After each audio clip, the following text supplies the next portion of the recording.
Modi ji, ANI के साथ बात करने के लिए धन्यवाद। आपने अपना कीमती वक्त निकाला कैंपेन के दौरान। आपका 180 रैलीज का जो टारगेट है, अब वो 272 सीट्स में नजर आता है कि वो आप 272 सीट्स के करीब आ रहे हैं। पहली बात है कि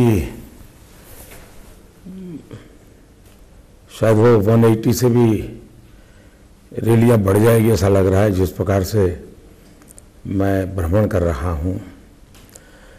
13 सितंबर को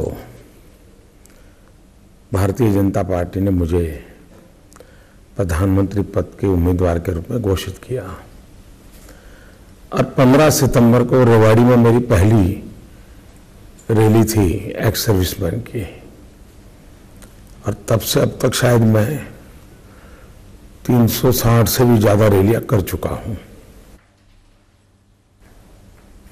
और इस चुनाव घोषित होने के बाद शायद मैं 180-90 रैलियां, और दूसरा मैं नई नई टेक्नोलॉजी का उपयोग करता हूं। 3D के माध्यम से जनता के बीच जाने का प्रयास करता हूं। अगर वो मेरे सारे राउंड कोई टेक्निकल फॉल्ट नहीं आता है तो शायद मैं 1000 से ज्यादा, 1000 से ज्यादा 3D सभाएं करूंगा। लोकतंत्र में चुनाव एक लोक शिक्षा का भी अवसर होता है। राजनेताओं ने, राजनीतिक दलों ने अपनी बात सीधे सीधी जनता तक पहुंचानी चाहिए, करनी चाहिए। मेरी कोशिश है, मैं ये कर रहा हूं। जहां तक चुनाव नतीजों का सवाल है, मैं बहुत वर्षों से एक बैकरूम बॉय की तरह काम करने वाला इंसान रहा हूं, क्योंकि मैं संगठन का काम करता था। चुनाव व्यवस्थाएं, चुनाव की रणनीति, उसकी बहुत बारीकियों से मैं जुड़ा हुआ इंसान हूं। ये तो मेरा अभी रोल बदल गया तो मैं जरा पब्लिक में दिखता हूं, और इसलिए मैं कभी भी चुनाव को संख्या में आकलन नहीं करता हूं। पर जीतने के लिए इतना नंबर और इतना नंबर ऐसा कभी आकलन नहीं करता हूं।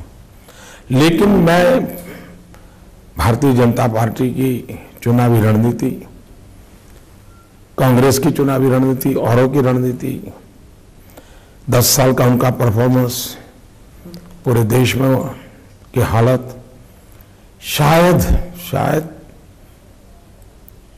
कांग्रेस के इतिहास में ये सबसे बुरा चुनाव होगा कांग्रेस के जीवन का। Worst performance. और आपका बेस्ट परफॉर्मेंस होगा। और भारतीय जनता पार्टी का और एनडीए का, उसके पूरे इतिहास का सबसे उत्तम परफॉर्मेंस होगा, one of the best performance. तो ये जो बीजेपी की लहर है या जो मोदी लहर जो सब कह रहे हैं, ये it has to be from the cow belt जो कहते हैं ना, जो यूपी बिहार, कहते हैं कि दिल्ली का रास्ता यूपी से होता हुआ जाता है। क्या इसी कारण से आपने कॉन्स्टिट्यूएंसी वाराणसी चुना था? पहली बात है कि मैं लोकसभा लड़ूं या ना लड़ूं, यहां से लड़ूं या वहां से लड़ूं, एक लड़ूं या 2 लड़ूं, ये कोई निर्णय न मैंने सोचा है न मैंने किया है। ये सारे निर्णय भारतीय जनता पार्टी करती है, इलेक्शन कमेटी करती है, पार्लियामेंट्री बोर्ड करता है, और मैं संगठन का कार्य करता हूं। जब जिस समय जो काम दिया जाता है वो मैं करता रहता हूं। तो आप 2 कॉन्स्टिट्यूएंसी से अब लड़ रहे हैं, तो लॉयल्टी कहां पे होगी? आप छोड़ेंगे कौन सा? क्योंकि ओपिनियन पोल्स के मुताबिक आप दोनों जगह जीतने वाले हैं, तो एक को तो छोड़ना पड़ेगा। पहली बात है कि मेरी लॉयल्टी 125 करोड़ जनता के लिए होगी, पूरे हिंदुस्तान के लिए होगी। और दुनिया में कहीं हम रास्ते में जाते हैं और कोई पानी भी पिला देता है तो जीवन भर उस ऋण चुकाने की हमारी मन की इच्छा रहती है। पर गुजरात का तो ऋण आपने चुका दिया। तो मुझे जहां से भी प्यार मिलता है, जितना प्यार मिलता है, उसको सवाया गुण का करके वापस करना ये मेरे संस्कार है। तो आपने गुजरात का ऋण तो चुका दिया, आपने वो संस्कार आपका तो हो गया, तो बड़ौदा वडोदरा को आप छोड़ देंगे? छोड़ना या रखना ये जनता के मिजाज पर निर्भर करेगा। अच्छा, मेरी पार्टी की रणनीति पर निर्भर करेगा जी। लेकिन चुनने के बाद मैं सबका रहता हूं, सबके लिए रहता हूं और सबके लिए काम आना, इसी प्रकृति से काम करता। आप प्रधानमंत्री कैंडिडेट है, तो अगर आप कह रहे हैं कि बेस्ट परफॉर्मेंस होगी तो आप तो दिल्ली शिफ्ट हो जाएंगे, गुजरात किसके हाथ करेंगे आप? कोई न कोई भारतीय जनता पार्टी का कार्यकर्ता होगा। आपने अभी जीरो इन नहीं किया? मोदी नहीं कर सकता। भारतीय जनता पार्टी एक संगठन है, वहाँ चुने हुए विधायक हैं, वहाँ इलेक्शन कमेटी है, वहाँ पार्लियामेंट्री बोर्ड है, सेंट्रल लीडरशिप है, सब मिलकर के तय करते हैं आगे गुजरात को कैसे चलाया जाएगा। जी, मैं पिछले हफ्ते वाराणसी में थी और वहाँ के लोग और ओपिनियन पोल्स भी यही कहते हैं कि मोदी जी की जीत तो निश्चित है, बस मार्जिन के बारे में बात होती है। लेकिन वहाँ वाराणसी में जो मुस्लिम समुदाय है उनमें थोड़ा बहुत खौफ है, डर है कि अगर मोदी जी प्रधानमंत्री बनते हैं तो जो हिंदुत्व का एजेंडा है वो आपके कार्यकर्ता उन पर जबरदस्ती लागू करेंगे, तो उनका फियर्स जो है वो इज इट लेजिटिमेट? पहली बात है, मैं बनारस में किसी को हराने के लिए नहीं जा रहा हूं, किसी को हराना ये मेरा मकसद नहीं है। मैं बनारस की जनता के दिलों को जीतने के लिए जा रहा हूं। मेरी प्राथमिकता है उनके दिलों को जीतना, और एक बार जैसे ही जाऊंगा, जैसे ही लोगों को मिलूंगा और जैसे ही वो मुझे रूबरू में जानेंगे, not through media, not through my opponents, सीधा सीधा जब मोदी को जानेंगे तो वो लोग मुझे इतना प्यार करेंगे, उतना प्यार करेंगे जितना शायद उन्होंने अब तक किसी राजनेता को नहीं किया होगा। पर आपके ओपोनेंट्स आपसे पहले वहां पहुंच गए हैं। Kejriwal ji has already reached Varanasi और वो अपने आप को एक एनार्किस्ट कहते हैं, लेकिन वहां पे वो सीधा सीधा मोदी जी पर अटैक कर रहे हैं। तो आपका कैसे स्ट्रैटेजी या कैसे होगी आपकी वहां पर जब आप पहुंचेंगे? मैं नहीं जानता हिंदुस्तान में कोई ऐसा स्ट्रैटेजिस्ट होगा जो टीवी के सामने स्ट्रैटेजी बताए। अच्छा, ठीक है। वाराणसी की जब बात करते हैं तो let's talk about Uttar Pradesh. वहां के जो आपकी लोकल यूनिट है वो टिकट डिस्ट्रीब्यूशन को लेकर काफी नाराज हैं। कहते हैं कि जो एस्टैब्लिश लोग थे, मुरली मनोहर जोशी, राजनाथ सिंह, लालजी टंडन, इन सब के कॉन्स्टिट्यूएंसीज बदले गए हैं और इसकी वजह से 10 सीटों में कम से कम असर पड़ने वाला है। तो क्या आप मानते हैं कि शायद गलती होगी कहीं पे इनकी टिकट डिस्ट्रीब्यूशन पर? मैं समझता हूँ ये विषय 1 महीने पुराने डिबेट का विषय था। अब तो गंगा में पानी बहुत बह चुका है। पर ये अपहिल बैटल हो गया है ना उनके लिए? ऐसा बिल्कुल नहीं है। ये जानकारी भी गलत है, एनालिसिस गलत है, अनुमान गलत है, और ये घिसी पीटी कैसेट कोई बजा रहा होगा। अच्छा, तो आप कॉन्फिडेंट है कि यूपी में तो it's not going to get affected at all? सिर्फ उत्तर प्रदेश नहीं, पूरे हिंदुस्तान में मैं इतना कॉन्फिडेंट हूँ क्योंकि जनता को कॉन्फिडेंट में देख रहा हूँ। अच्छा, बहुत से लोग ये भी कह रहे हैं कि लहर की वजह या फिर यूपी में लहर की वजह ऑल्सो इज की ओल्ड गार्ड को साइडलाइन किया गया है और जो न्यू गार्ड है वो अग्रेसिव न्यू गार्ड आ गई है। मैं समझता नहीं ये गार्ड वार्ड क्या होता है। गार्ड तो शायद रेलवे में पीछे होते हैं। मेरे यहाँ तो सारे जो वरिष्ठ लोग हैं वो इंजन है जो चलाते हैं। वो अब सिर्फ गाइडिंग फैक्टर हो गए हैं, जो अडवाणी जी हो गए, मुरली मनोहर जोशी जी हो गए, ये सिर्फ गाइड रह के गए। जो असली काम जो है वो सेकंड जनरेशन लीडर्स ने टेक ओवर कर लिया है। टेक ओवर वगैरह होता नहीं है, लेकिन ये सही है कि उन्हीं के गाइडेंस में करते हैं। अपने अपने उम्र से, अपने अपने क्षेत्र के हिसाब से लोग काम करते हैं, लेकिन मार्गदर्शन तपे तपाई नेतृत्व के पास ही है, वरिष्ठ नेतृत्व के पास ही है, मार्गदर्शन भी उन्हीं का है। जी, ये मोदी लहर हमने we talked about it in North India, लेकिन दक्षिण में वो लहर वो इतना असर नहीं दिखा रहा अभी। क्या देयर वाज अ प्रॉब्लम कि आपने प्री पोल अलायंसेस शायद उसमें गलती कर दी, इसलिए वो लहर नहीं हो पा रहा जैसे नॉर्थ इंडिया में हुआ है? पहली बात यह है कि हमारे देश में एक परसेप्शन प्रोसेस इतना लंबा चलता है और लोगों को उसमें से बाहर उभरते उभरते शायद उनकी जिंदगी पूरी हो जाती है। हमारे देश में एक गलत परसेप्शन बना हुआ है और मैं चाहूंगा कि पॉलिटिकल पंडित, मीडिया के लोग अब ये पुराने घिसे पिटी सोच से बाहर निकले। जैसे जनसंघ में कहा जाता था उस जमाने में कि बनिया ब्राह्मण की पार्टी है, कभी कहा जाता था एक काउ बेल्ट की पार्टी है, कभी कहा जाता था ये हिंदी बेल्ट की पार्टी है, कभी कहा जाता था ये शहरी पार्टी है। ये सारी चीजें जिनके दिमाग जो नया पढ़ते नहीं है, सोचते नहीं है, वही पुरानी लाइब्रेरी से चीजें निकाल के घूमते रहते हैं। क्यों? बिकॉज़ सीट की वजह से ना, सीट एलोकेशन वही थी। मैं अपना पूरा कर लूं। जी जी जी। आप अगर देखेंगे एनालिसिस, गुजरात हिंदी भाषी प्रांत नहीं है, 25 साल से हमारी सरकार है। गोवा हिंदी भाषी नहीं है, हमारी सरकार है। कर्नाटक साउथ में हमारी सरकार है। उड़ीसा में हम सरकार में पार्टनर थे। तमिलनाडु, आंध्र में किसी जमाने में हम पार्टनर थे। हम तमिलनाडु में कभी पार्टनर थे। हम कश्मीर में भी थे, हम कन्याकुमारी में भी थे। तो ये परसेप्शन बना हुआ है, रियलिटी नहीं है। आज भारतीय जनता पार्टी गांव की पार्टी है, किसान की पार्टी है, पिछड़ों की पार्टी है। उत्तर, दक्षिण, पूर्व, पश्चिम हिंदुस्तान के सभी चौराहे पर खड़ी हुई पार्टी है। और चुनाव में भी इन दिनों हम हर जगह पे परफॉर्म कर रहे हैं। तीसरी बात है, पहले लोग कहते थे बीजेपी अछूत है, कोई आता नहीं है, अनटचेबल है, ज्यादा से ज्यादा शिवसेना अकाली दल से।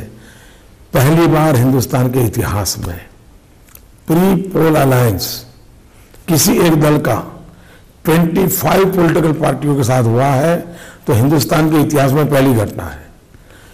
Pre poll alliance with 25 political parties, ये अनप्रेसिडेंटेड है। पर फिर आपने जयललिता के साथ क्यों नहीं प्री पोल? ये तो सब सोच रहे थे कि ये ऑटोमेटिक प्री पोल अलायंस है, जैसे कि पंजाब में आपने एसएडी के साथ किया, महाराष्ट्र में यू हैव शिवसेना। ये तो एवरीबडी थॉट, वो तो आपकी स्वेरिंग इन सेरेमनी तक आई थी। और अब इतनी तीखी आलोचना आप भी कर रहे हैं, वो भी कर रहे हैं। ये फिक्स्ड मैच लग रहा है मेरे को। अभी तक तीखी आलोचना नहीं हुई है जी। और लोकतंत्र में हर किसी को अपनी बात अपनी जुबान से, अपने तरीके से बताने का हक होता है जी। भारतीय जनता पार्टी को भी है और भी पॉलिटिकल पार्टियों को है, वो अपना काम करते हैं। नहीं, पर आपके तो you had very good personal relations also with Jayalalithaa, और वो तो आपकी स्वेरिंग इन सेरेमनी जैसे मैंने कहा। फिर उनको वो कल के स्पीच पे देख लीजिए, इतनी स्ट्रांग स्पीच कि आपको हर हालत में हराना है, और आपने कहा एआईएडीएम को हर हालत में हराना है। कैसे हो गया ये? मैं राजनीति में रत्ती भर भी छुआछूत में विश्वास नहीं करता हूं। वो तो पोस्ट पोल अलाउंस हो सकता है फिर उनके साथ। मेरी बात पूरी कर लो जी। मैं राजनीति में छुआछूत में जरा भी विश्वास नहीं करता हूं। हमारे कितने ही गौर विरोधी क्यों ना हो, व्यक्तिगत स्तर पर मित्रता ये लोकतंत्र की ब्यूटी है। वैचारिक धरातल पर विरोध हो सकता है। अब आपने देखा होगा शरद पवार मेरी तीखी से तीखी आलोचना करते हैं। मैं भी राजनीतिक स्तर पर बहुत तीखी आलोचना करता हूं, लेकिन व्यक्तिगत तौर पर मेरे उनसे बहुत अच्छे संबंध है। वो भी नहीं नकारते हैं, मैं भी नहीं नकारता हूं। जयललिता जी के साथ मेरे उतने ही अच्छे संबंध है, न वो मैं नकारते हैं और न मैं नकारता हूं। इवन इन कांग्रेस इतने दिग्गज लोग हैं जिनका मेरा इतना प्रेम और स्नेहपूर्ण संबंध है। लोकतंत्र को दुश्मनी थोड़ी होती है, प्रतिस्पर्धा होती है और वैचारिक एक आंदोलन होते हैं। और इसलिए छुआछूत की राजनीति कभी भी लोकतंत्र को बल नहीं देती है। विच मीन्स कि आंध्र प्रदेश में अभी तक आप टीडीपी के साथ हैं, लेकिन आप जगन के साथ, टीआरएस के साथ भी अलायंस कर सकते हैं। वैचारिक, I mean none of them are political untouchables BJP के लिए। मैं मानता हूं कि आपका जो सॉफ्टवेयर है ना, वो कुछ और काम कर रहा है। मैं सोच रही हूँ, मैं कुछ और बोल रहा हूँ। अच्छा, ठीक है। चलिए, अलायंसेस से हट जाते हैं, कैंपेन की तरफ आते हैं। कैंपेन में राहुल गांधी कहते हैं कि जो विमेन्स सिक्योरिटी का जो सिलसिला, आपने भी कहा कि कांग्रेस के सरकार में, कांग्रेस के रूल में जो स्टेट मशीनरी थी, it was not used to keep women secure. लेकिन राहुल गांधी जो है वो कहते हैं कि गुजरात में भी state machinery is used to snoop on women. तो पहली बात यह है कि देश में क्राइम अगेंस्ट विमेन, इसका अगर रिकॉर्ड देखा जाए तो देश में जो पहले 10 राज्य हैं जहां सर्वाधिक महिलाओं पर जुल्म हो रहे हैं, क्राइम हो रहे हैं, उनके साथ यातनाएं बढ़ रही हैं, पहले 10 में 7 राज्य कांग्रेस पार्टी रूल स्टेट है, 10 में से 7, और 3 यूपीए के पार्टनर स्टेट हैं। फर्स्ट 10 स्टेट में एक भी बीजेपी का राज्य नहीं है, एक भी बीजेपी के साथी दल का राज्य नहीं है।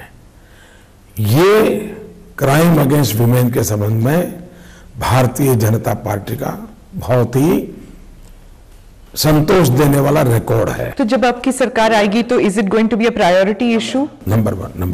नंबर 2, हमारे देश में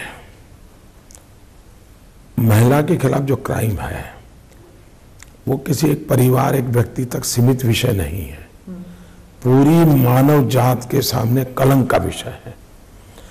न ही हिंदुस्तान में, न ही किसी राज्य में, अंतर्राष्ट्रीय जगत में भारत की छवि को धूमिल करने वाली बातें हैं।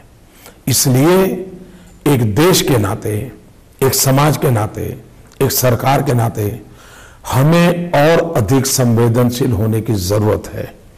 मोदी गवर्नमेंट है, उसको भी जो होने की जरूरत है। ये विषय ऐसा है जिसको राजनीतिक छींटाकशी से दूर रखना चाहिए। विमेन डिग्निटी ये हमारी प्रायोरिटी होनी चाहिए। न मुझे इसके विषय में कांग्रेस को गाली गलौज करना चाहिए, न ही मुझे राहुल गांधी को गाली गलौज करना चाहिए, क्योंकि मैं मानता हूं हम तो हमारी राजनीति करते रहेंगे, लेकिन प्रताड़ित हमारी माताएं बहनें होती हैं, उनकी बेइज्जती होती है। भगवान की खातिर मैं सबको कहता हूं। अभी एक दिन मुलायम सिंह जी ने कुछ बोल दिया, दिल्ली में इतना निर्भया का कांड चल रहा था, मुझे मीडिया ने बहुत पूछा था, मैंने कहा मेरी प्रायोरिटी है विमेन डिग्निटी। मैं और राजनीतिक दल या और सरकार को गाली गलौज में मैं ये भूल जाता हूं, मैं विमेन डिग्निटी को ही हर्ट कर रहा हूं, और इसलिए इस विषय में मेरी सोच पूरी तरह अपोलिटिकल है। It should be apolitical. तो ये गाली गलौज के बारे में बात करेंगे तो this is become standard now. सभी पार्टियों की तरफ से बहुत ही गलत बयान आते हैं, बहुत ही very very wrong language which is being used. यहां तक कि अब आपको बोटी बोटी काट देंगे, ऐसे बात कर रहे हैं, और ये भी कह रहे हैं कि सरकार आने दीजिए, आप सबको ठीक कर देंगे। तो ये क्या स्कोर सेटलिंग होने वाली है जब आपकी सरकार आएगी? जहां तक नरेंद्र मोदी का सवाल है, मेरा 14 साल का ट्रैक रिकॉर्ड देख लीजिए गुजरात में। मैं, जनता ने मुझे सरकार हिसाब चुकता करने के लिए नहीं बनाती है। जनता मुझे किसी का बुरा करने के लिए लोग चुन करके नहीं भेजते हैं। सरकार की प्रायोरिटी होती है हो सके उतना सबसे ज्यादा से ज्यादा सबका भला करना, सबका कल्याण करना। और अगर हम यही करते रहेंगे तो हम अच्छा काम कर ही नहीं पाएंगे।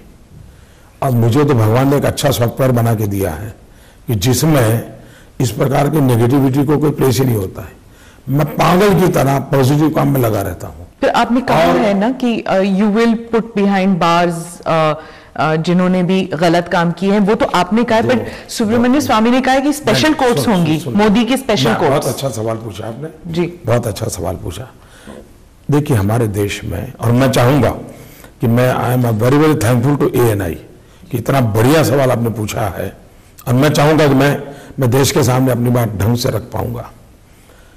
देखिए हमारे देश में राजनीति का अपराधीकरण ये बहुत बड़ी चिंता का विषय है, और ये चिंता हर नागरिक की है, हर दल की होनी चाहिए, हर नेता की होनी चाहिए। इसको बीजेपी अदर पार्टियां, ये विषय नहीं है। राजनीति का अपराधीकरण ये चिंता का विषय है।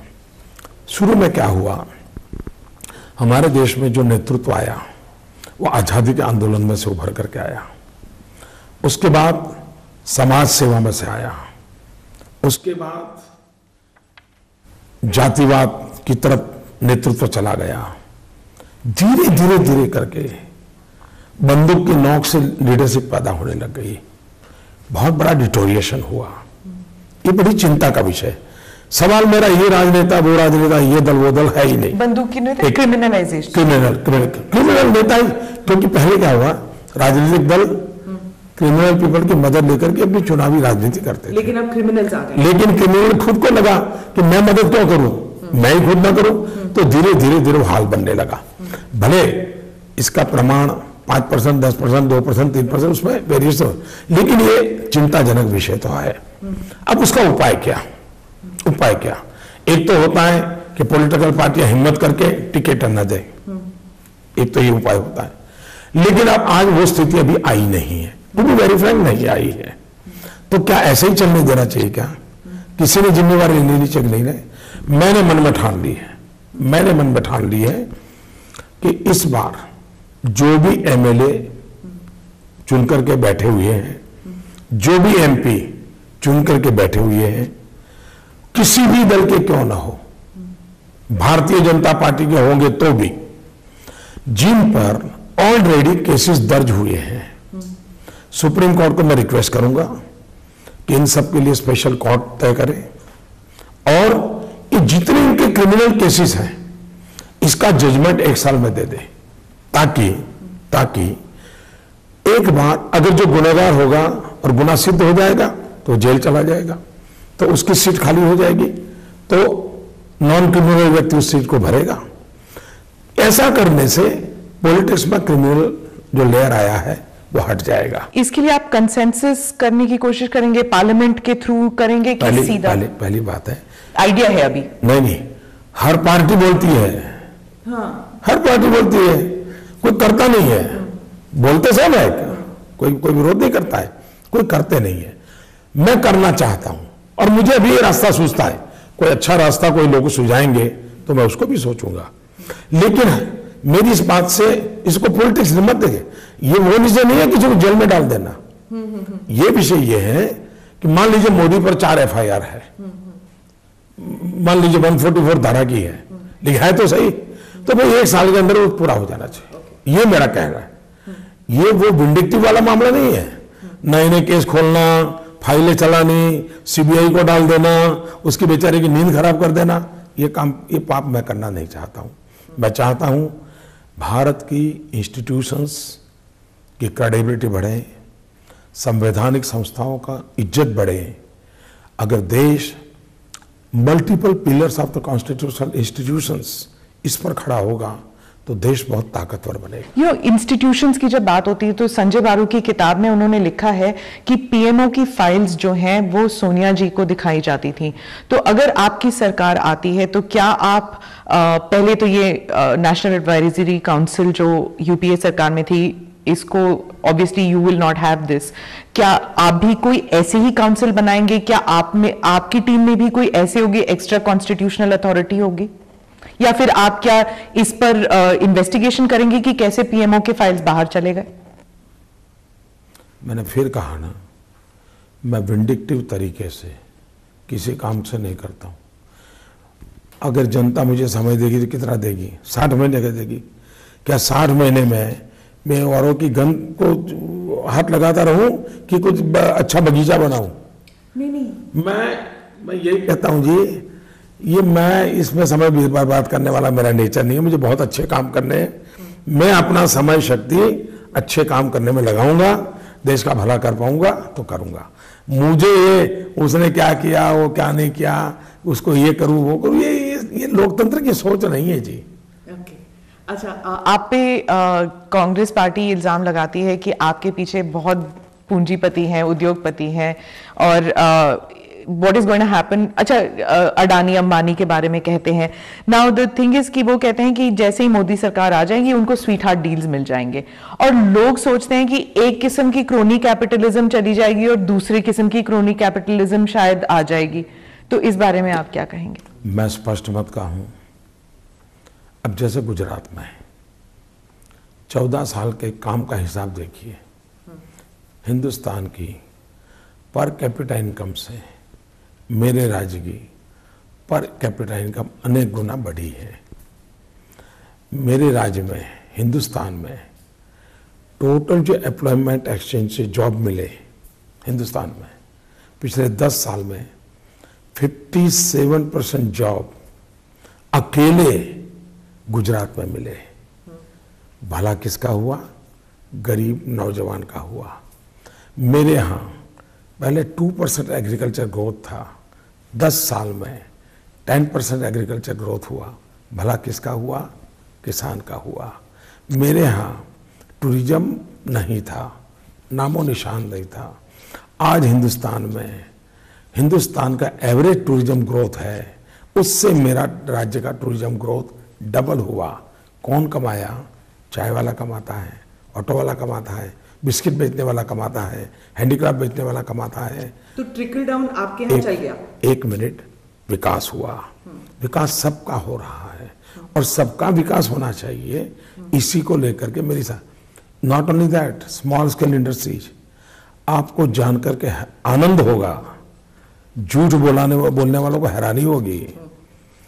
पूरे हिंदुस्तान का जो स्मॉल स्केल इंडस्ट्री का ग्रोथ है, 80% ग्रोथ स्मॉल स्केल इंडस्ट्री का गुजरात ने दर्ज करवाया है। और इसलिए आरोप लगाने वालों के पास अब मोदी के खिलाफ कहने के लिए कुछ बचा नहीं है। और दूसरा, ऐसी कैसी दिल्ली में सरकार मरी पड़ी हुई है कि जो मोदी के इतने पापों के बाद भी उस पर हाथ भी नहीं लगा पाती है। जो पापों का वो गिनती करते हैं, तो दिल्ली में ऐसी सरकार को तो 1 मिनट नहीं रहने देना चाहिए जिसके पास भाषण में बोलने के लिए मोदी के खिलाफ 1000 आइटम है और कदम उठाने के लिए 1 आइटम नहीं है। तो ऐसी निकम्मी सरकार को अब देश ने 1 मिनट रहने नहीं देना चाहिए। ये निकम्मी सरकार या निकम्मी पार्टी जिसको आप कहते हैं, टर्म करते हैं, ये भी कहती हैं कि मोदी जी जो हैं वो मार्केटिंग बड़ी अच्छी कर लेते हैं अपनी, और 10,000 करोड़ का इनका एडवर्टाइजिंग बजट है फॉर द इलेक्शंस। इतना पैसा खर्च करने की क्या जरूरत थी? अगर आपके अचीवमेंट्स इतने अच्छे हैं तो why was the need to spend so much of money? पहली बात, आपने मान लिया क्या उनका आरोप? आप बताइए। नहीं, पहले तो आप ऐसे सवाल पूछ रही है, उनके आरोप को आप ओन कर रही हो। मेरा काम है सवाल पूछना। आप उसको ओन मत कीजिए जी। आरोप उनका है, वो आरोप आपका नहीं होना चाहिए। आप अपने आप को अलग रखिए उससे, क्योंकि ये एएनआई की अपनी प्रतिष्ठा है, एएनआई की अपनी एक इज्जत है, और मैं मानता हूं मेरे मन में तो बहुत इज्जत है जी। दूसरी बात है, कांग्रेस के नेता कल उनको पूछेंगे तो 15,000 करोड़ बोलेंगे, दूसरों को बोलेंगे तो 20,000 करोड़ बोलेगा। तो रात को सपने में जो फिगर आते हैं वो सुबह बोलते हैं वो लोग। मैंने रिक्वेस्ट किया है, आनंद शर्मा को किया है, जिन्होंने आरोप लगाया। मेरा 2 चीजों का आग्रह है।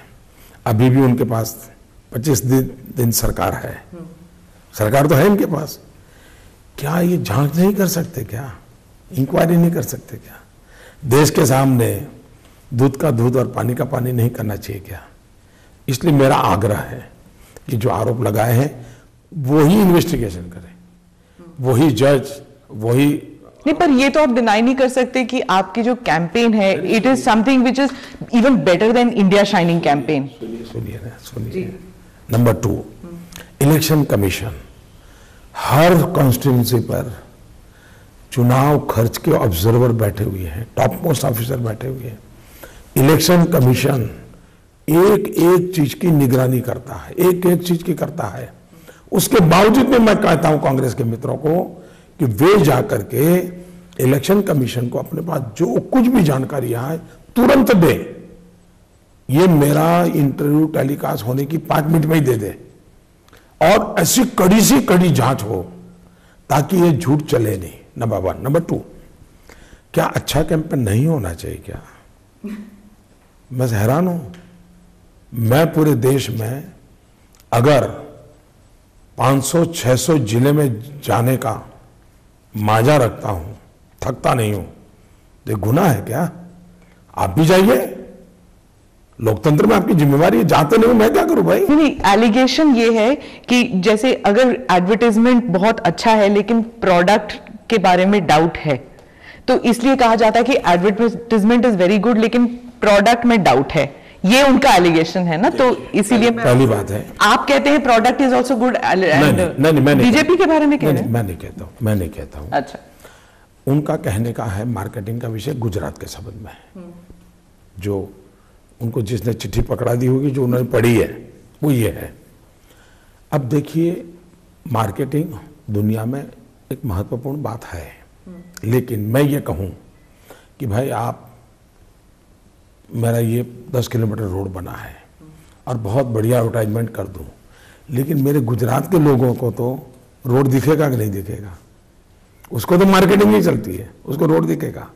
मैं कहूंगा मैंने पानी पहुंचाया, मार्केटिंग से पानी नहीं पहुंचता है, पानी पहुंचेगा तो मानेगा। मैं कहूंगा हमने 24 घंटे बिजली दी, मार्केटिंग से बिजली नहीं आती है, बिजली पहुंची तो मानेगा। गुजरात की जनता ने 2002 में हमारी बात को माना, 2007 में हमारी बात को माना, 2012 की हमारी बात को माना, 2004 के लोकसभा में हमारा माना, 2009 की लोकसभा में माना, 2014 की लोकसभा में मान रहा है। कॉरपोरेशन की जनता मान रही है, पंचायत की जनता मान रही है, नगरपालिका में चुनाव की जनता मान रही है। पूरा गुजरात पिछले 15 साल से आंखों से जो देखता है, जो अनुभव करता है, उसको मानता है। वो मार्केटिंग से नहीं मानता है।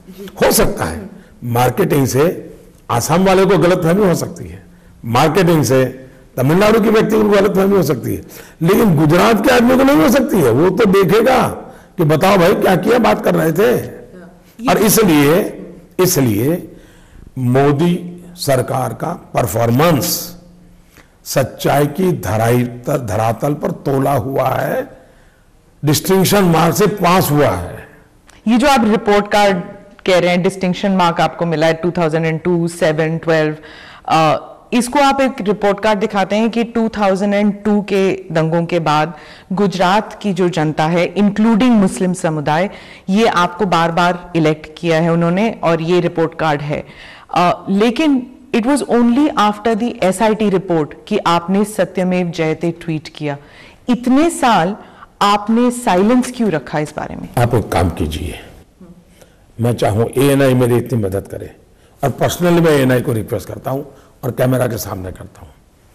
ANI एक काम करे, 2002 27 फरवरी शाम से मैंने कितनी प्रेस कॉन्फ्रेंस की, मैंने कितने टीवी इंटरव्यू दिए, मैंने कितने मीडिया, प्रिंट मीडिया को इंटरव्यू दिए, सारा कंपाइलेशन आप ANI की तरफ से देश को दो। हिंदुस्तान का कोई टॉप मोस्ट जर्नलिस्ट नहीं होगा जिसको मैंने इंटरव्यू नहीं दिया है, हिंदुस्तान का कोई टॉप मोस्ट अखबार नहीं होगा जिसको मैंने जवाब नहीं दिए हैं। सबको जवाब दिए, सबको दिए हैं, हर सवाल का जवाब दिया है। 2002 से 2007 तक देता रहा हूं। बाद में मैंने देखा कि ये कोई सत्य जानने की कोशिश नहीं है, ये कोई अननोन कोई दुनिया है जो कुछ न कुछ षड्यंत्र कर रही है। फिर मुझे लगा कि जितना कहना था कह चुका। जनता की अदालत में बिल्कुल सोने की तरह निकल करके बाहर आ गया, सुप्रीम कोर्ट में मामला बिल्कुल सोने की तरह निखर करके बाहर आया। तो किसी भी व्यक्ति की कसौटी करने के लिए जितने अवेलेबल माध्यम है उन सबसे मैं निकल चुका हूं, सबसे निकल चुका हूं। और इसलिए मैं मानता हूं जिनकी गाड़ी यहां अटकी है वो अपना, उनका तो रोजी रोटी हो गई, करते रहे, मुझे कोई इतराज नहीं है। लेकिन मुझे अब इसमें समय बर्बाद नहीं करना चाहिए। मुझे देश की जनता के लिए बहुत सारे काम करने हैं और इसलिए अब मैंने फोकस किया है कि यही काम मैं करता रहूं। तो जो आरोप वो लगाते हैं कि जो एसआईटी की वैलिडिटी जो है वो हाई कोर्ट में नहीं होगी, इसके बारे में भी आप कोई जवाब नहीं देना चाहते हो? नहीं, जवाब तो मैं सब दे चुका हूं जी। देखिए उस टाइम ना आपने सिर्फ ट्वीट किया सत्यमेव जयते, देखिए उसके बाद आप बोल ही नहीं रहे इस बारे में। मैंने पूरा ब्लॉग लिखा है, आप वही तो मैं कह रहा हूं, please please please ANI and the whole media of the world, just मेरा 2002 से अब तक के सारी चीजों को स्टडी, सब यूट्यूब पर अवेलेबल है। क्यों आप खुद को भी गुमराह करते हो, क्यों देश को गुमराह कर रहे हो? मैं जवाबदेह हूं, आई एम अकाउंटेबल, और इस देश की जनता को मेरे पल पल का हिसाब मांगने का अधिकार है, मेरी हर सोच का जवाब मांगने का अधिकार है। I am committed to democracy. मैं कोई किसी अमीर बाप का बेटा नहीं हूं, मैं किसी प्रधानमंत्री का बेटा नहीं हूं, मैं एक सामान्य इंसान हूं और जनता को जवाबदेह हूं। छोटे से छोटे बच्चे को भी मोदी का हिसाब मांगने का अधिकार है। लेकिन इतनी भी तो जिम्मेवारी होनी चाहिए कि एक आदमी बार बार जवाब दे चुका है, सारे जवाब मौजूद है, थोड़ी तो मेहनत करो जी, थोड़ी तो मेहनत करो। आप 2002 को लेकर आप एवर सिंस देन मीडिया के साथ आपका थोड़ा सा कॉम्प्लिकेटेड रिलेशनशिप हो गया। इतना प्यारपूर्ण रिलेशन है। अगर मीडिया इतनी मेहनत ना करता मोदी को बदनाम करने की, तो आज मोदी को कौन जानता जी? मुझे बताइए कौन जानता? लिंचिंग हुई है जो आप कहते हैं, आपके सपोर्टर्स भी कहते हैं कि मीडिया मोदी के खिलाफ ही लगी रहती है, तो मैं इसके लिए थोड़ा अलग करता हूं। देखिए, मैं मीडिया की बहुत इज्जत करता हूं और लोकतंत्र में मीडिया का काम है आलोचना करना, मीडिया का काम है क्रिटिसिज्म करना। और अगर ये नहीं होगा ना तो हिंदुस्तान के लोकतंत्र को बहुत नुकसान होगा। और इसलिए मैं तो भगवान से प्रार्थना करता हूं कि हिंदुस्तान का मीडिया इतना ताकतवर बने, इतना ताकतवर बने, और क्रिटिसिज्म भी इतना बढ़िया करे, आलोचना इतनी बढ़िया करे, देश का भला होगा। लेकिन प्रॉब्लम मीडिया का नहीं है, प्रॉब्लम न्यूज ट्रेडर्स का है। न्यूज ट्रेडर एंड मीडिया दो चीजें अलग है। न्यूज ट्रेडर्स के वेस्टेड इंटरेस्ट है, न्यूज ट्रेडर्स के स्पॉन्सरर्स हैं। देश में लोगों को अब शिक्षित करना पड़ेगा, न्यूज ट्रेडर कौन है और सच्चा मीडिया कौन है। क्रिटिसिज्म के बिना सुधार हो ही नहीं सकता जी, इम्पॉसिबल है। कोई व्यक्ति पूर्ण नहीं होता है। क्या मोदी में कुछ कमियां नहीं होगी? क्या मोदी में बुराइयां नहीं होगी? क्या वो कौन बताएगा? मीडिया को बतानी चाहिए। आप चेंज कर लेते हैं अपने आप को जब आप कोई सजेशन देते हैं? मैं बताता हूं, मैं क्या, मेरे यहाँ अच्छा सवाल पूछा। मेरे एक सिस्टम है, मान लीजिए अखबार में कहीं आया कि फलाने गांव में गड्ढा है, मैं उसको बहुत सीरियस लेता हूं कि देखो भाई ये कह रहे हैं गड्ढा है, क्या हुआ है, तो मैं इसको बड़ा महत्व देता हूं जी। अखबार में कोई खबर आ जाए नेगेटिव, मैं बुरा नहीं मानता हूं, मैं तुरंत उसको मेरी ऑफिस में मैकेनिज्म है, मुझे पहले रास्ता बताओ भी क्यों हुआ ऐसा, तो मेरे लिए तो सोर्स ऑफ इंफॉर्मेशन है। तो हाँ, you are saying that media is very important part of democracy. Kejriwal कहते हैं कि मोदी सरकार आ जाएगी तो एडिटर्स की छुट्टी हो जाएगी। 14 साल से है ना, मेरी सरकार है ना, यहाँ कितने एडिटर गए? मेरे यहाँ से तो कोई रिपोर्टर नहीं गया अभी तक। अच्छा, 2002 को लेकर ना आपने एक बयान दिया था जिसकी बहुत क्रिटिसिज्म हुई थी, वो पपी कुत्ते का बच्चा वाला जो बयान है। Looking back, do you think कि शायद वो नहीं कहना चाहिए था? रिग्रेट है आपको? पहली बात यह है, जिसने ये इंटरव्यू लिया ना, उसने जब ये विवाद किस लोगों ने खड़ा किया, न्यूज ट्रेडर्स ने, तो उस इंटरव्यू करने वाले विदेशी व्यक्ति ने ट्वीट किया कि हम इंटरव्यू लिए हैं, मोदी का ऐसा कोई भाव नहीं था। उसने बेचारे ने क्लैरिफाई किया। दूसरी बात है, जो हिंदुस्तान की भाषा और भाव जानते हैं वो जल्दी समझ पाएंगे। हिंदुस्तान की भाषा और भाव दोनों का महत्व है। जैसे मैं कहूंगा राधिका तूने बांसुरी चुराई, तो क्या फीलिंग आता है? लेकिन वन साइड से चोर है, Radhika has stolen the flute, मतलब go to the police station and report. ये फर्क है भाव का। हमारे यहां कोई भी ऐसी घटना हो तो कोई कहता है, क्या कहते हैं, भाई एक चींटी भी मर जाए तो मुझे पेन होता है। डज नॉट मीन कि मरने वाले की तुलना चींटी से हो रही है। अब ये प्रॉब्लम है उन न्यूज ट्रेडर्स के टेम्परामेंट का। कोई मुझे बताए, मैं कहूं कि Radhika has stolen the flute, तो आप एक अर्थ निकालें, लेकिन जैसे मैं कहूंगा राधिका तूने बांसुरी चुराई, तो उसमें पता नहीं क्या एक भाव आता है। तो ये प्रॉब्लम उसका है जी। ओके, मीडिया के बहुत से सवाल है 2002 को लेकर, लेकिन दो चीजों पे आप जो है आपके कैंपेन स्पीचेस में बात नहीं करते। एक, अपॉलजी रिग्रेट के बाद मीडिया कहती है अपॉलजी, आप कहते हैं रिग्रेट। और दूसरा जो है कि एक किस्म की टोपी नहीं पहनते आप टर्बन पहन लेते हैं, सिख टर्बन पहन लेते हैं। आप जब रजनीकांत से मिलने गए तो आपने लुंगी भी पहन ली, लेकिन आप मुस्लिम समुदाय की टोपी नहीं पहनते। ये दो चीजों पर आप प्लीज बता दीजिए। पहली बात यह है, पहला क्या था आपका? पहला था कि वो माफी एंड जो रिग्रेट एंड अपॉलजी वाली जो बात।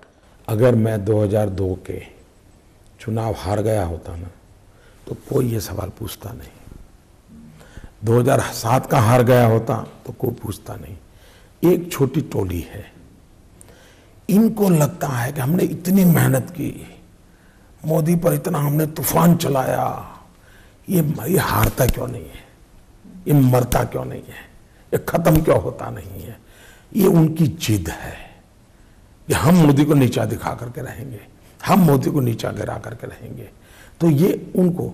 दूसरी बात है, मैं कन्विंस हूं अगर मोदी पर जो इल्जाम लगाए गए हैं और उसमें रत्ती भर भी सच्चाई, अगर 100 इल्जाम है लेकिन एक में भी सच्चाई हो, मैं मानता हूं भारत के उज्जवल भविष्य के लिए, भारत में उज्जवल परंपराओं के लिए चौराहे पर खड़े रख करके मोदी को फांसी देनी चाहिए और ऐसी मोदी की बुरा हाल करना चाहिए ताकि भविष्य में 100 साल तक कोई ऐसा पाप कर न सके। अगर पाप किया है तो माफी मांग करके माफ करने का तरीका क्या है? यह गलत तरीका है। माफ मोदी को करना ही नहीं चाहिए, कतई नहीं करना चाहिए। मैं प्रार्थना करता हूं दुनिया की जो भी न्यायिक व्यवस्था है उन सारी न्यायिक व्यवस्थाओं से मोदी की पूरी तरह जांच पड़ताल होनी चाहिए और दूर दूर दूर दूर दूर छोटी सी भी गुनाह या गलती ध्यान में आती है, चौराहे पर फांसी देनी चाहिए। मोदी को कतई माफ नहीं करना चाहिए। और टोपी नंबर 1 हो गया। दूसरा, मेरा स्पष्ट मत है कि मैं मेरी परंपराओं का पालन करता हूं, मैं सबकी परंपरा का आदर करता हूं। पालन मेरी परंपराओं का होगा और मुझे इसका गर्व है। दूसरी बात है, हम जानते हैं गांधी को कभी टोपी नहीं पहननी पड़ी, पंडित नेहरू को कभी टोपी नहीं पहननी पड़ी, सरदार वल्लभ भाई पटेल को कभी टोपी नहीं पहननी पड़ी। पिछले दो दशक में ही ये राजनीतिक रंग ले लिया है और मैं अपीजमेंट पॉलिटिक्स का विरोधी हूं। गांधी जी पीएम कैंडिडेट तो नहीं? मैं अपीजमेंट पॉलिटिक्स का विरोधी हूं। ये जो अपीजमेंट के सिंबल है उसको मैं कभी फॉलो नहीं करूंगा और इसलिए अपीजमेंट करके, हां मैं ये चाहूंगा कि अगर मुसलमान की टोपी के साथ कोई खिलवाड़ करता है तो उसको सजा होनी चाहिए। मुसलमान की टोपी की इज्जत हो, इसकी चिंता सरकार ने जरूर करनी चाहिए। ये काम हमारा होना चाहिए।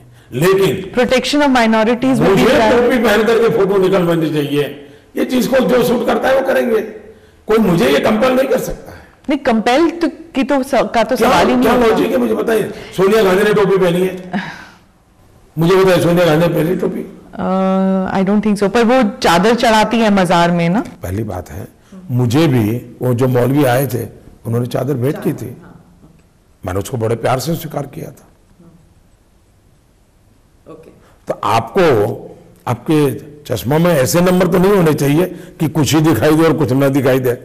ऐसे चश्मे तो नहीं होने चाहिए। फॉरेन पॉलिसी के ऊपर मीडिया में, फॉरेन मीडिया में कहा जाता है कि जब मोदी सरकार आएगी तो it will be a muscular foreign policy, मतलब वो 56 इंच वाली छाती वाली पॉलिसी होगी, आप बुली पावर बन जाएंगे इस रीजन में। तो जो छोटे मुल्क हैं उनमें भी थोड़ी सी फिक्र है। पहली बात है कि जिस व्यक्ति ने कभी इस काम को किया नहीं है, जिस व्यक्ति ने इस विषय पर कभी कुछ बोला नहीं है, उस व्यक्ति के समय ऐसे अनुमानित आरोप लगाने वाले पाप नहीं करते हैं क्या? इस प्रकार के अनुमान लगाते गलत नहीं करते हैं क्या? दूसरी बात है, मेरे संस्कार क्या है? आखिर का वो रिफ्लेक्ट होते हैं। मेरे संस्कार है वसुधैव कुटुंबकम। हम पूरे विश्व को एक परिवार मानने वाली सोच के लोग हैं और जगत बदल चुका है। हम 18th और 19th सेंचुरी में नहीं जी रहे हैं, हम 21st सेंचुरी में जी रहे हैं। आंख दिखाने के जमाने चले गए, आंख मिलाने का युग है। सबसे आंख मिला करके कारोबार चलने चाहिए, न आंख झुका करके जीना चाहिए, न आंख दिखा करके जीने का सपना देखना चाहिए। और इसलिए वैश्विक तौर पर मैं कहूंगा हमें सबसे आंख मिला करके काम करना है, न आंख झुका करके करना है, न आंख दिखा करके करना है। अमेरिका के साथ भी, क्योंकि आपका वो वीजा और फिर राजदूत तो रिजाइन करके चली भी गई, अमेरिका के साथ कैसे संबंध होंगे? कभी भी कोई देश किसी इंडिविजुअल की पसंद नापसंद के आधार पर नहीं चलता है। मोदी के साथ क्या हुआ क्या नहीं हुआ इसके आधार पर इतने बड़े महान भारत की नीतियां तय नहीं होती है। भारत की नीतियां भारत की उज्जवल परंपरा के आधार पर होती है। अटल बिहारी वाजपेयी जैसे महापुरुषों ने जो विरासत रखी है उसके आधार पर होती है। किसने मोदी के लिए क्या कह दिया, किसने मोदी के लिए क्या बोल दिया, किसने मोदी के साथ क्या कर दिया, ये भूतकाल की बातों को लेकर के देश नहीं चलता है। देश भविष्य को देख करके चलता है और इसलिए भारत के हितों के लिए जो भी उत्तम हो वही करना चाहिए। आपने अटल बिहारी वाजपेयी की बात की, उनकी सरकार जो है वो मिक्स्ड सिग्नल्स दे रही थी रिगार्डिंग पाकिस्तान। कभी वो आर पार की लड़ाई के बारे में कहते थे, तो फिर वो लाहौर बस चढ़ गए, कारगिल युद्ध हुआ, और आपने भी बहुत से एंटी पाकिस्तान कहा जाए बयान दिए हुए हैं। आपके कोलीग्स ने भी कहा है, खासकर जब वो बॉर्डर इंकर्शंस हुए और हमारे सोल्जर्स के सर कट के गए। तो पाकिस्तान के बारे में भारतीय जनता पार्टी का रवैया कैसे होगा? नंबर 1, भारतीय जनता पार्टी है या कोई भी हो, हर एक का रवैया भारत के हितों की सुप्रीमेसी यही होना चाहिए। भारत के हितों की रखवाली ये पहली प्रायोरिटी, उसमें कोई कॉम्प्रोमाइज नहीं होना चाहिए। दूसरा, आज के युग में मिलजुल करके अच्छे संबंधों को विकसित करके आगे बढ़ना ही अच्छा मार्ग होता है। संघर्ष का रास्ता किसी की भलाई का नहीं होता है और इसलिए हम कभी संघर्ष के पक्ष नहीं रहे हैं, लेकिन हम सम्मान से जीना चाहते हैं और एक सम्मान के हम गौरव करते हैं। यही हमारी मिली जुली व्यवस्था होनी चाहिए। चाइना के प्रति, आप चाइना गए भी हैं, what is going to be Modi's vision about what India should have China के साथ रिलेशंस? देखिए, मैंने कहा ना, अटल बिहारी वाजपेयी जब फॉरेन मिनिस्टर थे तब से शुरू किया था मोरारजी भाई की सरकार में, तो हमारी कोशिश लगातार ये रही है, लेकिन भारत के हितों को सर्वोपरि मान करके भारत के हितों का कॉम्प्रोमाइज नहीं होता है। लेकिन फिर मैंने कहा, आंख दिखाने वाली बातों से नहीं होता है, आंख झुकाने से भी नहीं होता है, आंख मिला के होना चाहिए।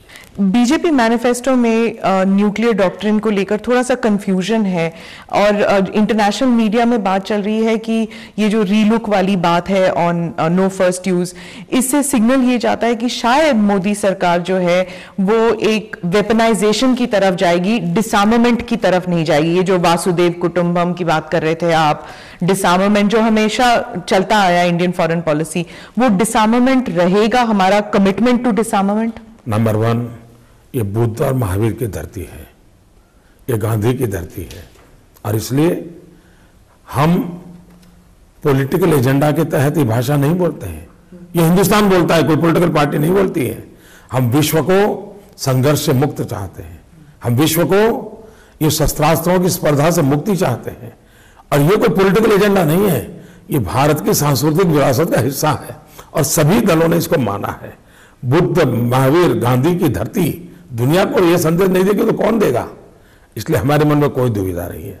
दूसरी बात है, ताकतवर होना ये हमारी आवश्यकता है, हमारी अनिवार्यता है, लेकिन किसी को दबाने के लिए ताकत नहीं है। ताकत हमारी रक्षा के लिए है, गौरव से जीने के लिए है। नो फर्स्ट यूज, ये अटल जी का बहुत ही उत्तम इनिशिएटिव है, उसमें कोई कॉम्प्रोमाइज नहीं है, हम बहुत ही क्लियर है। नो फर्स्ट यूज ये हमारी सांस्कृतिक विरासत का ही एक प्रतिबिंब है। जी, let's come back to domestic issues. Sanjaya Baru की किताब में उन्होंने कहा है कि जब प्रणब मुखर्जी फॉरेन मिनिस्टर थे तो 24 आवर्स बिफोर द बजट उन्होंने मनमोहन सिंह प्राइम मिनिस्टर को बताया था कि जो वोडाफोन रेट्रोस्पेक्टिव टैक्स वाली बात वो इंक्लूड कर दिया था, एंड उस दिन से फिर फॉरेन डायरेक्ट इन्वेस्टमेंट भारत से इट स्टार्टेड गोइंग आउट। आपकी सरकार, if it comes to power, क्या कदम उठाएगी to bring back confidence in the Indian market? पहली बात यह है कि कभी भी किसी भी देश के लिए, इवन मेरे राज्य में भी, अगर मैं कोई भी रेट्रोस्पेक्टिव चीजें बदलता हूं तो कभी किसी का विश्वास नहीं रहेगा। ब्रीच ऑफ ट्रस्ट ये सबसे बड़ा संकट होता है, वो कभी नहीं होना चाहिए, और इसलिए हम इसमें कमिटेड हैं। लेकिन आगे के लिए ओपन नीतियां होनी चाहिए, लोग तय करें हाँ ये हमारी नीति है, उस नीतियों के आधार पर देश चलेगा। नीतियों के आधार पर जिसको आना है उनका स्वागत है, नीतियां जिनको कंफर्ट नहीं होगी वो नहीं आएंगे। लेकिन आज एक नीति बनाए, उस नीति के तहत किसी को बुला लें और रातों रात हम नीति बदल दें तो विश्वास कभी बनता नहीं है, और उससे यानी व्यक्तिगत जीवन में भी नहीं बनता है, व्यक्तिगत जीवन में भी नहीं बनता तो इतने बड़े देश के जीवन में कैसे बनता है? और इसलिए आज जो हमारे देश में संकट पैदा हुआ है ना, वो भरोसे का संकट है। विश्व के देशों को कोई हिंदुस्तान पसंद नहीं है ऐसा नहीं है, वो यहाँ इन्वेस्टमेंट करना नहीं चाहते हैं, लेकिन सरकार की नीतियों में उतार चढ़ाव, कभी आगे कभी पीछे, इन चीजों ने उनको उलझन में डाला है। अगर हम स्ट्रीमलाइन कर देंगे तो कॉन्फिडेंस बिल्डअप हो जाएगा। अच्छा, आप एज चीफ मिनिस्टर, आप उन चीफ मिनिस्टर्स में से हैं जो स्ट्रॉन्ग फेडरल स्ट्रक्चर की बात करते हैं, डिसेंट्रलाइजेशन की बात करते हैं, लेकिन अगर आप प्रधानमंत्री बनेंगे तो you are not going to give up power, तो आप सेंट्रलाइजेशन करेंगे क्या डिसेंट्रलाइजेशन करेंगे? मुख्यमंत्री तरीके मेरी जो सफलता का रहस्य है वो ये है कि मेरे पास कोई पावर नहीं है, गुजरात में कोई पावर नहीं है। ये सच्चाई आपके गले नहीं उतरेगी, क्योंकि इसका कारण है कि आप न्यूज ट्रेडर के माल को खाते पीते रहते हैं। सच्चाई किसी ने सो, आज भी मेरी सफलता का सबसे बड़ा रहस्य यह है कि मेरे पास कोई पावर नहीं है गुजरात में एज अ चीफ मिनिस्टर, कुछ नहीं है, सारा डिसेंट्रलाइज है। और यही तो मेरी सबसे बड़ी ताकत जो है ना, वो टीम फॉर्मेशन में है। और मैं फेडरल स्ट्रक्चर को letter and spirit and with lubricating attitude, मैं chief minister and prime minister की एक टीम की कल्पना करता हूं। चीफ मिनिस्टर, प्राइम मिनिस्टर एक टीम होकर के काम करें, स्टेट एंड सेंटर ये कलीग हैं, कॉम्पिटिटर नहीं है। कोऑपरेटिव पॉलिटिक्स होना चाहिए, कोऑपरेटिव एजेंडा होना चाहिए। ये रुख बदलने की जरूरत है। कांग्रेस का क्या हुआ, पहले तो उनके पास था सब, इसलिए उनको इनकी कीमत समझ नहीं आई। बाद में उनको राज्यों से खतरा लगने लगा तो 356 के द्वारा हमले करते रहे। फिर 356 की भी स्थिति बन गई मुश्किल, तो उन्होंने डिफेक्शन के रास्ते पकड़ लिए और डिस्टेबिलाइजेशन लाए। तो ये जो उन्होंने राज्यों के साथ ये जुल्म करने की राजनीति को विकसित किया, इसने बहुत बड़ा अविश्वास पैदा किया है, खाई पैदा की है। राज्य को भारत से भरोसा नहीं, भारत को राज्य से भरोसा नहीं। ये भारत जैसे देश के लिए बहुत मुश्किल काम है, ऐसा नहीं होना चाहिए। दो काम कम हो अधिक हो इससे राजी नाराजी नहीं होती है, लेकिन खाई पड़ने से बहुत नुकसान होता है। मेरे मन की इच्छा है कि मैं ये पिछले 20, 25, 30 सालों में कांग्रेस की राजनीति ने सेंट्रल स्टेट रिलेशन में जो खाई पैदा की है, भगवान मुझे शक्ति दे इस खाई को भरूं और देश एक टीम बन के काम करे। हर राज्य की अपनी शक्ति है, कोई राज्य किसी का कॉम्पिटिटर, मान लीजिए बिहार ने एग्रीकल्चर ग्रोथ किया तो सेंटर के खाते में एग्रीकल्चर ग्रोथ जाएगा कि नहीं जाएगा? अगर तमिलनाडु ने इंडस्ट्रियल ग्रोथ किया तो हिंदुस्तान के खाते में जाएगा कि नहीं जाएगा? अगर केरल ने एजुकेशन इंप्रूवमेंट किया तो हिंदुस्तान के खाते में जाएगा कि नहीं जाएगा? ये सोच होनी चाहिए। तो ये डिसेंट्रलाइजेशन की बात होती है, आप सभी स्टेट्स गिन रहे, तो इसमें जम्मू कश्मीर की भी बात उठी है क्योंकि 370 आर्टिकल 370 के बारे में बात होती है और उमर अब्दुल्ला ने स्ट्रेट चैलेंज किया है कि अगर आप वो लागू करेंगे तो फिर बहस के लिए चैलेंज किया है कि एक्सेशन टू इंडिया के बारे में बहस होनी चाहिए। क्या बीजेपी सरकार तैयार है इस बहस के लिए? पहले भारतीय जनता पार्टी ने इस विषय में हमेशा कहा है, मैनिफेस्टो में भी कहा है। देखिए, हर चीज के लिए लोकतंत्र में बहस तो बहुत स्वाभाविक बात है, बहस कोई बुरी चीज नहीं है। आर्टिकल 370 पर अगर बहस होती है तो ध्यान में आएगा। जैसे मैं बताता हूँ, हमारे राहुल जी या कांग्रेस पार्टी लगातार ये कहते हैं कि हम आरटीआई एक्ट लाए। मैं उनको पूछता हूँ, कश्मीर में आरटीआई एक्ट लागू हुआ क्या? हमारे यहाँ ओबीसी रिजर्वेशन है, क्या कश्मीर में लागू हुआ क्या? हमारे यहाँ राइट टू एजुकेशन एक्ट है, कश्मीर में लागू हुआ क्या? अगर कश्मीर को आगे बढ़ाना है और जो अच्छी चीज़ें हैं अगर वो उसका लाभ कश्मीर को नहीं मिलता है और कश्मीर हमारा पीछे रह जाएगा तो देश का भला होगा क्या? तो जैसे अन्य राज्य प्रगति करते हैं वैसी कश्मीर की होनी चाहिए कि नहीं होनी चाहिए? तो डेवलपमेंट ला सकते हैं पर पॉलिटिकली सेंसिटिव इशू है उसको बैक बर्नर में कर सकते हैं? नहीं, हर प्रकार को साथ रखना पड़ेगा ना। अच्छा, हर प्रकार से साथ रखना पड़ेगा और धीरे धीरे सब समझेंगे। अब कश्मीर की जनता भी समझने लगी है कि उनका भला किसमें है।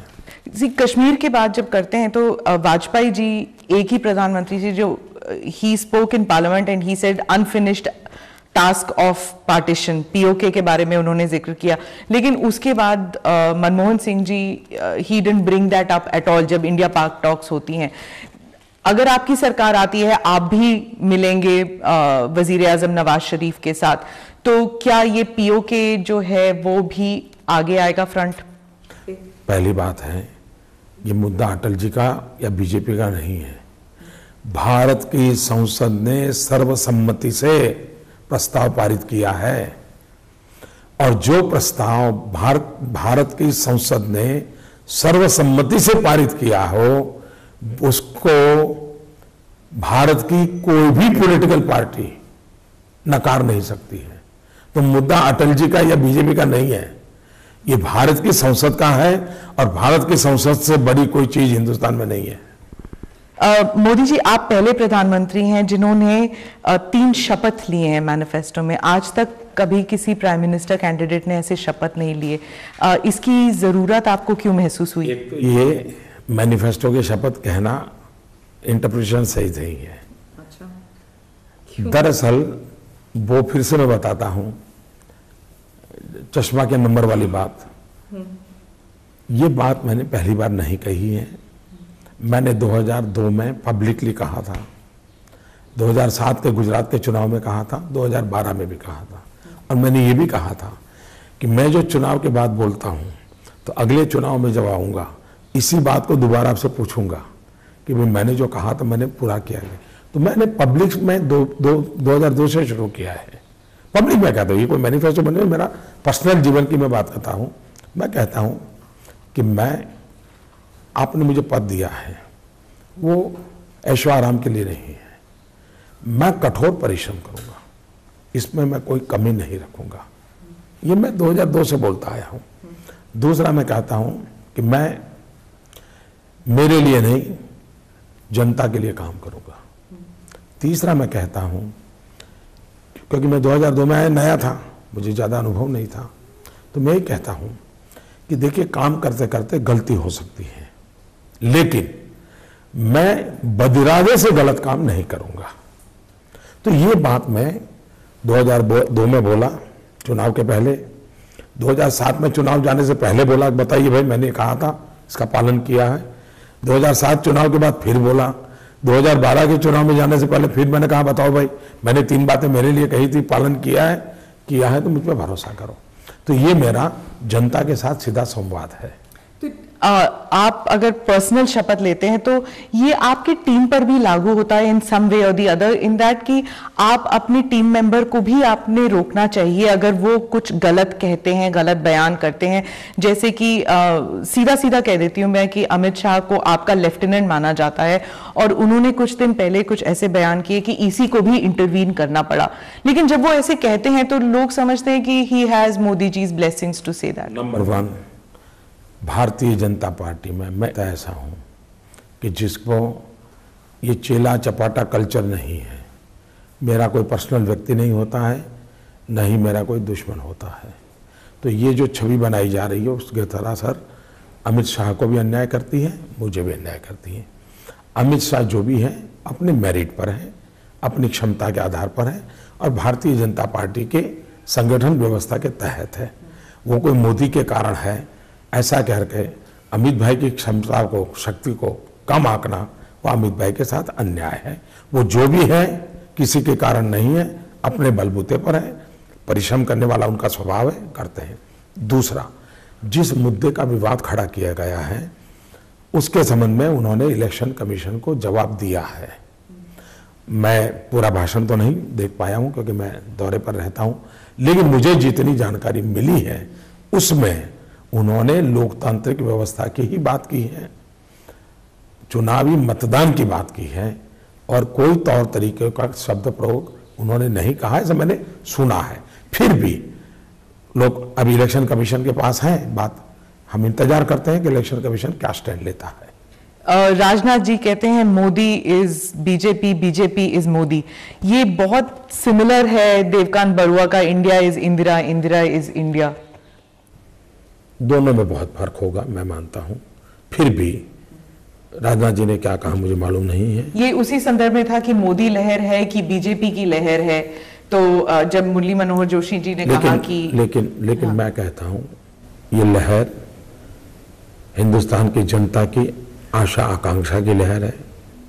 ये लहर भारतीय जनता पार्टी के लाखों कार्यकर्ताओं के परिश्रम की लहर है। ये लहर भारतीय जनता पार्टी के सभी वरिष्ठ नेताओं की बुद्धि, शक्ति, सामर्थ्य और नेतृत्व की है। ये लहर कमल की है, ये लहर परिवर्तन की है, ये लहर भारतीय जनता पार्टी की है और मैं भारतीय जनता पार्टी का एक बहुत छोटा समर्पित सिपाही हूं।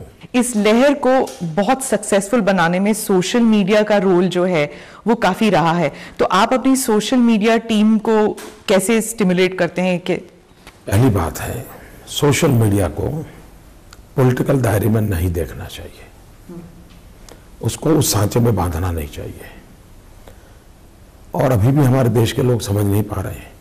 ये एक बहुत बड़ा कैनवास है, बहुत बड़ा कैनवास है, ये बहुत बड़ी ताकत है।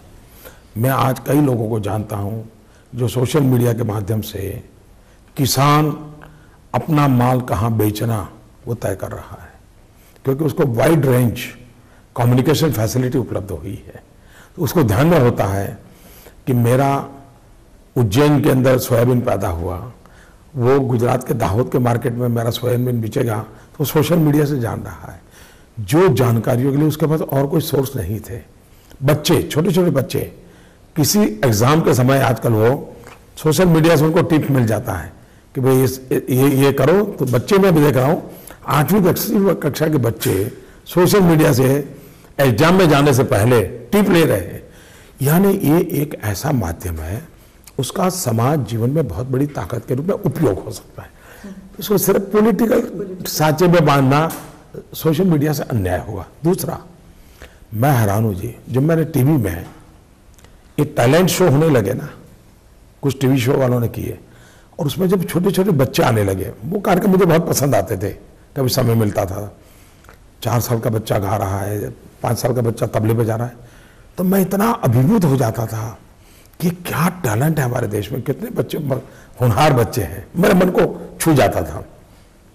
लेकिन सोशल मीडिया में मैंने देखा कि इतनी क्रिएटिविटी हमारे देश के नौजवानों में है और इतनी एनालिटिकल माइंड है, इतने शार्प है, इतना मुझे गर्व होता है कि हमारे देश के पास, और मैं मानता हूं थ्रू सोशल मीडिया समाज के नेतृत्व करने वाले हर लोगों ने, not only political leadership, media leadership, education leadership, cultural leadership, even sports person, हर एक ने उसमें से सीखना चाहिए। सोशल मीडिया सिखाने के भ्रम में नहीं रहना चाहिए, सीखने के माध्यम के रूप में लेना चाहिए। और मैंने सोशल मीडिया को सोर्स ऑफ इंफॉर्मेशन के रूप में लिया है।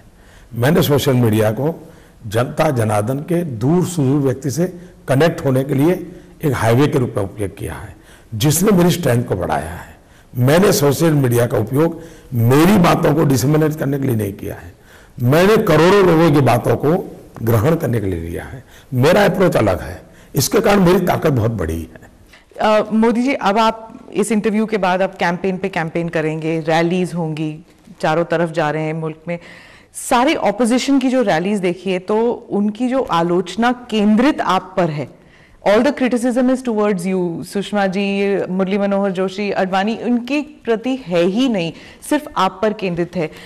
संजय बारू कहते हैं कि जब प्रधानमंत्री के when he was under criticism, वो बहुत ही दुखी होते थे, वो अपने आप में समर्पित हो जाते थे लिटरली। तो आप अपने इर्द गिर्द क्या दीवार खड़ी कर देते? कैसे आप इसको, how do you handle it as a person? शुरू में मैं बहुत दुखी होता था, बहुत दुखी, यानी आप कल्पना नहीं कर सकते इतना मैं मानसिक तनाव झेलता था। और मेरी जीवन व्यवस्था ऐसी है, मैं ज़्यादातर यार दोस्तों महफिलों में रहने वाला इंसान नहीं हूँ। ज़्यादातर मैं काम नहीं होता है तो अकेला होता हूँ। तो ये पीड़ा झेलने के लिए मुझे बहुत तकलीफ हुई है, लेकिन मैंने उसको अपनी पर्सनल चीज़ माना है। परमात्मा में मेरा बहुत विश्वास है। मेरी अभी भी एक किताब निकली है, साक्षी भाव। वो मेरे जीवन के एक बहुत बड़े महत्वपूर्ण पहलुओं को उजागर करने वाली किताब है और मेरी अपनी लिखी हुई है, और वो भी मेरी राजनीति में आने से पहले की है, जिसमें मैं जगत जननी माँ गॉडेस को डेली चिट्ठी लिखता था। उन चिट्ठियों को फिर मैं नष्ट कर देता, लेकिन कुछ बच गई थी।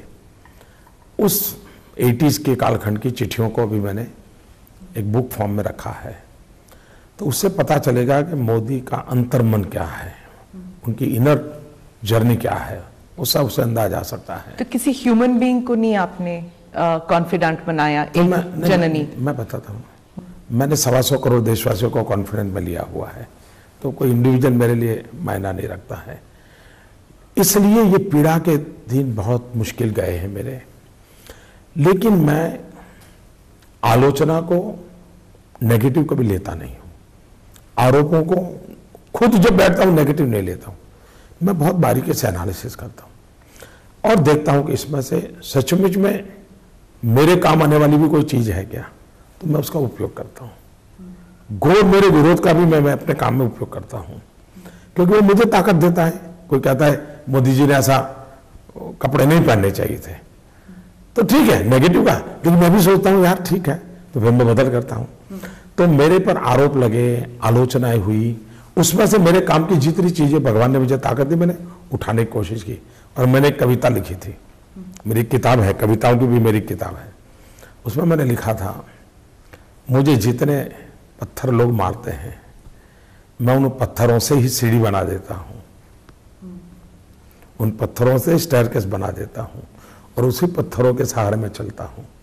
तो मैंने ये गाली, ये गलोच, ये आलोचना, मैंने कोशिश बहुत केयरफुली जरूर की है कि इन चीज़ों को कटुता में परिवर्तित ना हो। मेरे मन में किसी के प्रति कटुता पैदा ना हो, द्वेष पैदा ना हो, ये ईश्वर मेरी मदद करे, ये मेरा रहता है। दुख बहुत होता था, धीरे धीरे धीरे मैं इंटेलेक्चुअली चीज़ों को समझने लगा।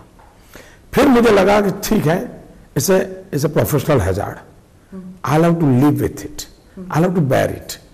तो अब शक्ति उसके खिलाफ संघर्ष में निकालूं कि शक्ति उसको सहने में लगाऊं। तो मैंने रास्ता चुना अपनी सहन शक्ति को ज्यादा बढ़ाना, अपनी शक्ति, वो रास्ता मैंने लिया। और इसमें योगा, स्पिरिचुअलिज्म पहली बात है, मैंने अपने एक तो इंटेलेक्चुअल लेवल पे मैंने किया, दूसरा अपने आप को भगवान को समर्पित कर दिया। मैंने तय किया भगवान जो करेगा वही होगा, मैं कौन होता हूं। और इसलिए मैं आज बहुत मन से बहुत ही डिटैच हूं। इतना सारा हुआ, किसी के प्रति मेरे मन में कटुता नहीं है, कोई कटुता नहीं है। और इस कैंपेन स्पीचेस में भी जो इतनी सारी कटुता है, इसको आप दरकिनार करेंगे एंड बिगिन अफ्रेश। बिल्कुल बिल्कुल बिल्कुल। देखिए कभी कभी क्या होता है, हमारे यहाँ व्यक्ति को भी जब बहुत बुखार चढ़ जाता है ना, तो कुछ भी बोलता है, आपने देखा होगा, लेकिन उसके आधार पर उसका मूल्यांकन नहीं होता। चुनाव के बुखार में थोड़ा बहुत हो जाता है, और मेरे विरोधियों से होता होगा ऐसा नहीं, मेरे से भी होता होगा। तो चुनावी बुखार का है, उसको परमानेंट नहीं मानना चाहिए। मैंने भी राहुल जी के लिए कुछ बोल दिया होगा, मैंने भी सोनिया जी के लिए बोल दिया होगा, मैंने भी मनमोहन जी के लिए बोल दिया होगा, नीतीश कुमार के लिए बोल दिया। तो ये चुनावी बुखार का माहौल है, इसको परमानेंट नहीं मानना चाहिए। और मैं भी मानता हूं ये जो हम सार्वजनिक जीवन में लोग हैं उसको इस प्रकार से नहीं लेते हैं। धन्यवाद मोदी जी, आपने इतना समय निकाला ANI की तरफ से। धन्यवाद। Thank you.